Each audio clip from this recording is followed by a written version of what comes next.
Ils se mettent en quatre pour nous faire vibrer avec leurs cordes. Ils touchent la nôtre, la plus sensible. Ils portent le nom d'un compositeur français, Debussy, mais ils font le tour du monde. Alors on a profité de leur escale sur la Côte d'Azur pour faire le point sur le quatuor à cordes. Une formation très tendance et pas si classique. Ça se passe ici. Restez avec nous.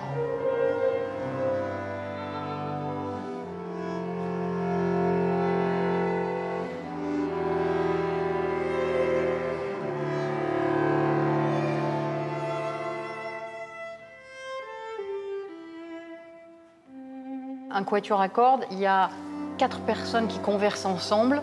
La conversation ensemble est intéressante, mais chacune d'entre elles dit quelque chose de spécifique. Je l'ai bien dit.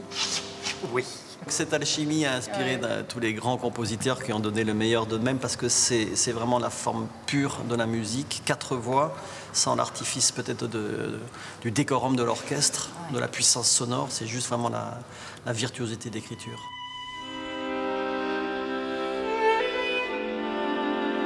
Des instruments qui sont exactement de la même famille. Donc c'est des instruments en bois, à cordes frottées et qui résonnent même entre eux. Donc c'est pour ça qu'il y a cette alchimie. C'est sûr que si au milieu on mettait un piano, comme ça existe d'ailleurs, dans musique de chambre, si on mettait un piano, une clarinette, ce serait très différent.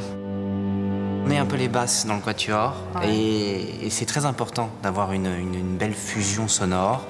Et j'aime tous les jours travailler avec la sonorité chatoyante de son alto.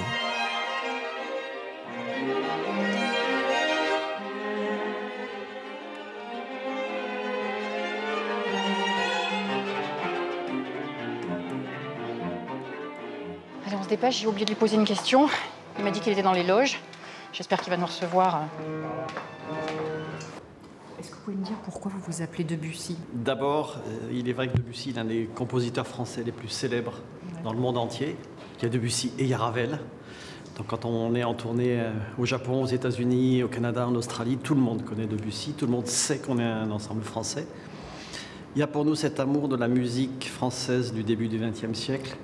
Et puis il y a aussi certainement et principalement le fait que Debussy était un artiste extrêmement curieux et qui adorait collaborer avec d'autres artistes, d'autres formes d'art, avec des écrivains, avec des peintres, avec des chorégraphes, avec des metteurs en scène. Et ça, c'est quelque chose qui nous a beaucoup inspirés.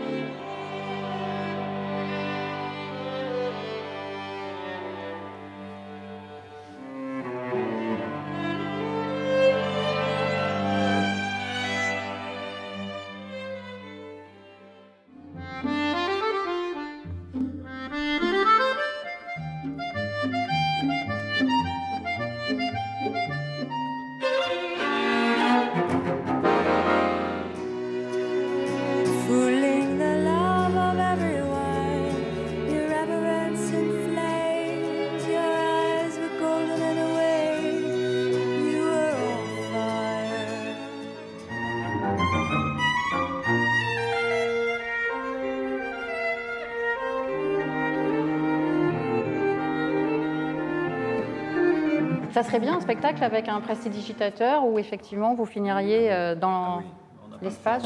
Mais je crois que le croisement des arts, parce que la magie est un art comme beaucoup d'autres, c'est encore un art qu'on n'a pas exploré, mais oui, il faut qu'on y aille.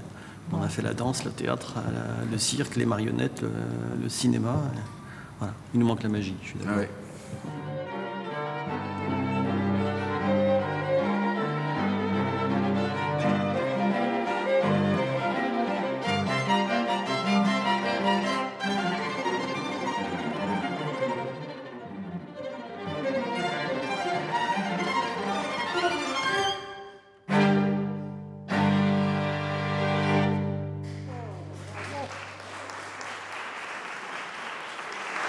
Alors, le quatuor à cordes a fait vibrer le vôtre. C'est le moment d'en discuter. Un quatuor à cordes au milieu de la rotonde, Quoi de mieux?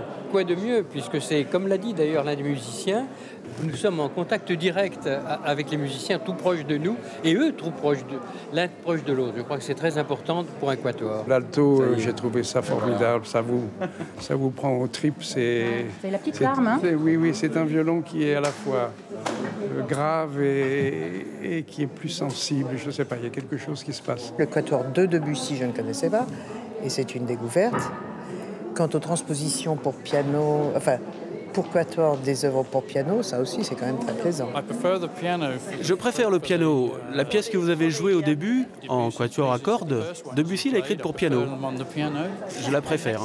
Ah, la prochaine fois, je vous invite. On jouera ensemble. Ce sera en quintette.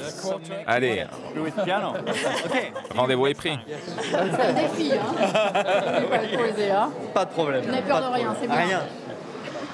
Alors, côté cordes sensibles, vous seriez plutôt soliste ou en quatuor? Violoncelle ou violon? C'est Frédéric Audibert, violoncelliste hors pair et directeur artistique d'un festival de quatuor, qui nous répond, il a le choix. C'est la question à choix multiple.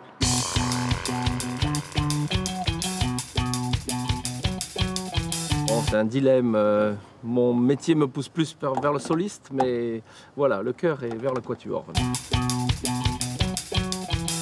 On dit tenir l'archet, mais je dis il ne faut pas tenir l'archet. C'est ce qu'on tient sa main, non. Donc l'idée, c'est vraiment justement que le bras se prolonge jusqu'à la pointe de l'archet pour dessiner les sons d'une certaine manière. Le violoncelle, voilà, c'est dans la tessiture du corps. Donc je pense qu'on a un petit peu les mêmes résonances. C'est-à-dire que le public qui entend un violoncelle a un peu les mêmes résonances que sa voix ou une belle voix qui pourrait lui parler.